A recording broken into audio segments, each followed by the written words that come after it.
শাকিব খান বাংলাদেশের চলচ্চিত্র জগতের অবিসংবাদিত এক নায়ক, সুপারস্টার, মেগা স্টার। তার সিনেমার সংখ্যা, অভিনয় দক্ষতা, তার শারীরিক সৌন্দর্য, আকর্ষণীয় ব্যক্তিত্ব এবং অন্যান্য কিছু গুণাবলী মিলিয়ে তিনি নায়ক নয়, নায়কের চাইতে বেশি কিছু। তার যে ভক্তের সংখ্যা রয়েছে তা এই পৃথিবীতে বিরল। শাহরুখ খান বলি অথবা সালমান খান বলি, হলিউড, বলিউড, ঢালিউড, এটি অতীতে কখনো কারোর এমন শক্ত ভক্তের সংখ্যা হয়েছে কিনা তা উল্লেখ করা যায় না। এমনকি রাজ্জাক, সোহেল রানা, আলমগীর, তাদের ভক্ত এমন ডাইহার্ট ছিল কিনা তা বলার ক্ষেত্রে যথেষ্ট সন্দেহ রাখতে হয়। জেমস বন্ডের পৃথিবীব্যাপী ভক্ত রয়েছে, কিন্তু তা কি শাকিব খানের মতো শক্তভাবে শাকিব খানের পাশে দাঁড়ায়? না, এমন কোনো নজির দেখা যায়নি। কারণ কি, আমাদের বাংলাদেশের এই মেগাস্টার শাকিব খান যতবার ব্যক্তিগতভাবে বিপদের সম্মুখীন হয়েছেন, মান মর্যাদার সম্মুখীন হয়েছেন এবং অপবিশ্বাস দ্বারা তার পরিবার যেভাবে আক্রান্ত হয়েছে, প্রতিটি বারই তার ভক্তরা অর্থাৎ সাকিবিয়ার নামে খ্যাত বাংলাদেশের চলচ্চিত্র প্রেমীরা তার পাশে দাঁড়িয়েছেন একদম অবিসংবাদিতভাবে এবং তাকে উদ্ধার করে এনেছেন। ফিনিক্স পাখির মতো তিনি জেগে উঠেছেন। প্রতিটি বিপদের সময়ে মানুষ ধারণা করেছে শাকিব খানের সম্ভবত ক্যারিয়ার এখানেই শেষ। সম্প্রতি ক্যারিয়ারের তুঙ্গে অবস্থান করা শাকিব খানের নিরাপত্তা নিয়ে প্রশ্ন তুলেছেন সাকিবিয়ানরা। আপনারা এই বিষয়ের সাথে কতটা একমত? শাকিব খান কি মৃত্যুর ঝুঁকিতে রয়েছেন? হ্যাঁ, শাকিব খান অতীতেও মৃত্যুর ঝুঁকিতে ছিলেন। অতীতে অনেক নায়ক বাংলাদেশে জীবন হারিয়েছেন। অনেকে আছেন চিকিৎসা বিষয়ক ষড়যন্ত্রের কারণে দাবি করা হয়, যেমন নায়ক মান্নার স্ত্রী দাবি করেছেন মান্নার মৃত্যুর পিছনে ষড়যন্ত্র রয়েছে। ঠিক একইভাবে শাকিব খানের ভক্তরাও বলছেন আগাম শাকিব খানকে নিরাপত্তা দেওয়ার জন্য। কারণ তিনি যেভাবে বাংলাদেশের চলচ্চিত্রকে এগিয়ে নিয়ে যাচ্ছেন এককভাবে, আপাতত তার পাশে কোনো প্রতিদ্বন্দ্বী দেখা যাচ্ছে না। সেই হিসেবে তার শত্রুর সংখ্যা কিন্তু কম নয়। যখন অপু বিশ্বাসের সাথে শাকিব খানের পারিবারিক কলহ তৈরি হয়েছিল, তখন অপু বিশ্বাস শাকিব খানকে বিভিন্ন পত্র পত্রিকায়, টেলিভিশন সাক্ষাৎকারগুলোতে যেভাবে শাকিব খানের পরিবারকে হামলে আক্রমণ করেছেন তা সত্যি শঙ্কা জাগানোর মতো। শাকিব খানের উপরে হামলা হতে পারে এমনটা তখন থেকেই সাকিবিয়ানরা ভেবে এসেছে। কিন্তু শাকিব খান তো জাতীয় সম্পদ। তিনি এককভাবে, তাকে কেন্দ্র করেই গড়ে উঠেছে বাংলাদেশের চলচ্চিত্র। এখন তাকে কি উচিত নিরাপত্তা দেওয়া সরকারের?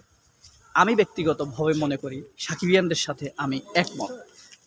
সরকারের উচিত তাকে অবশ্যই নিরাপত্তা বলয়ের মধ্যে নিয়ে আসা, তাকে অতিরিক্ত নিরাপত্তা দেওয়া এবং বাংলাদেশের চলচ্চিত্রকে ভবিষ্যতের জন্য হেফাজত করার ব্যবস্থা করা। সেই দিক দিয়ে বিবেচনা করলে শাকিব খানকে নিরাপত্তা দিতেই হয়। আবার অনেকে বলেন দরকার নেই, এটি দিলে হিতে বিপরীত হতে পারে এবং শাকিব খানের জন্য এটি ক্ষতি হতে পারে এবং তিনি তার জনপ্রিয়তা হারাতে পারেন।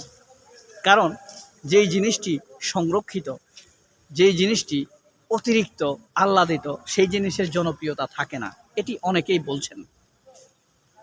কিন্তু সাকিবিয়ানদের কথা হলো, জীবন তো একবারই। যদি একবার জানের উপরে হামলা চলে আসে, তাহলে সেটিকে রক্ষা করার সুযোগ কই? সেই সুযোগ তো আর থাকছে না। সুতরাং আগ থেকেই তার নিরাপত্তা ব্যবস্থা করা উচিত। আরেকটি বিষয় বলা হয়, প্রতিবারই শাকিব খানের ক্যারিয়ারকে থামিয়ে দেওয়ার জন্য নানান রকম কথা উঠেছে, অনেকেই তুলেছে। সেটি কিভাবে? যখন আরেফিন শুভ এসেছে তখন বলেছে শাকিব খান, বিরোধীরা বলেছে শাকিব খানের জীবন ক্যারিয়ার এখানেই শেষ। কিন্তু শাকিব খান ফিনিক্স পাখির মতো আবারও জেগে উঠেছেন। যখন আফরান নিশো এসেছে, সুড়ঙ্গ নামের সিনেমাটি করেছে, তখনও বলা হয়েছে শাকিব খানের ক্যারিয়ার শেষ, এখন নিশোর বাংলাদেশ। আসলে নিশো হারিয়ে গিয়েছে। এখন নিশোর সেই এক সিনেমার স্মৃতিচারণ করেই সুশীলরা খুশি থাকতে হচ্ছে। আবার যখন তার পাশাপাশি জায়েদ খানরাও এসেছে, তখনও বলা হয়েছে তার ক্যারিয়ার শেষ। কিন্তু প্রতিবারে তিনি দুর্দান্ত গতিতে ঘুরে দাঁড়িয়েছেন। আর এখন শুধু তিনি ঘুরে দাঁড়াননি, তিনি চলচ্চিত্রের ছাতা হয়ে গিয়েছেন এবং এতে করে সবার আহ্বানে শাকিব খান সাড়া দিতে পারছেন না এবং সবার কথা অনুরোধ রাখতে পারছেন না সমানভাবে, যে কারণে অনেকেই শত্রু হয়ে যাচ্ছে। সকল প্রযোজকই চাচ্ছে শাকিব খান তার সিনেমায় অভিনয় করুক, সে ব্যবসায়িকভাবে লাভবান হোক শাকিব খান দ্বারা। কিন্তু শাকিব খান তো একজন, তিনি কত মানুষের সিনেমাতে একই সাথে অভিনয় করবেন, কত মানুষকে তিনি ক্ষতি করবেন, উপকার করবেন, কত মানুষের সিনেমাতে তিনি চুক্তিবদ্ধ হবেন। একজন মানুষ একা তো এত কিছু দিক দিয়ে নজর দেওয়া যায় না। আর এই অবস্থায় তিনি এখন সিনিয়র হয়েছেন, তিনি সর্বোচ্চ বছরে 2টি 3টি 4টি সিনেমাতে অভিনয় করবেন, কিন্তু বাংলাদেশে প্রযোজকের সংখ্যা রয়েছে শত শত। সুতরাং সবাইকে খুশি করা সম্ভব না।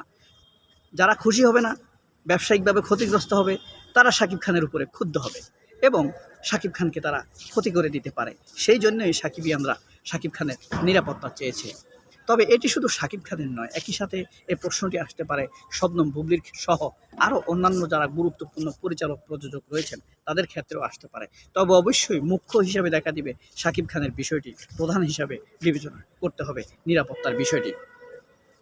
সেই দিক দিয়ে যদি আমরা বলি, শাকিব খানের শত্রুর সংখ্যা কিন্তু দিন দিন বেড়েই যাচ্ছে। কিভাবে?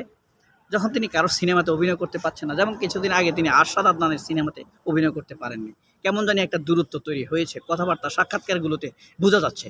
আবার ঠিক একইভাবে তিনি ইকবালের সিনেমাতে এখন অভিনয় করতে পারছেন না, ইকবালের আক্রমণাত্মক কথাবার্তা আমরা শুনতে পাচ্ছি। একইভাবে যখন আমরা দেখব তুফানের প্রযোজক শাহরিয়ার শাকিল তার সিনেমাতে যখন অভিনয় করতে পারবে না, তখন আমরা একইভাবে দেখব যে তাদের মধ্যে দূরত্ব তৈরি হয়েছে।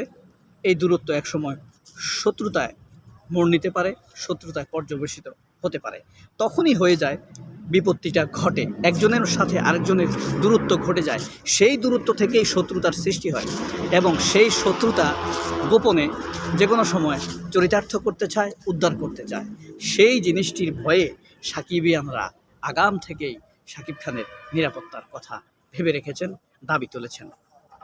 আমিও তাদের সাথে একমত হয়ে তার নিরাপত্তার দেওয়ার জন্য তাদের সমকণ্ঠে কণ্ঠ মিলিয়ে বলছি, বাংলাদেশের মেগাস্টার হিসেবে পরিচিত, যার ছায়ার নিচে এখন বাংলাদেশের পুরো চলচ্চিত্র, তাকে অবশ্যই রাষ্ট্রীয়ভাবে নিরাপত্তা দেওয়া হোক, তাকে রাষ্ট্রীয় সম্পদ হিসাবে ঘোষণা করা হোক এবং তার রাষ্ট্রীয় যত অবদান চলচ্চিত্রের ক্ষেত্রে সকল অবদানের স্বীকৃতি দিয়ে সম্পদ হিসেবে বিবেচনা করে তার নিরাপত্তার জন্য সর্ববই এবং জুৎসই নিরাপত্তার ব্যবস্থা করা হোক।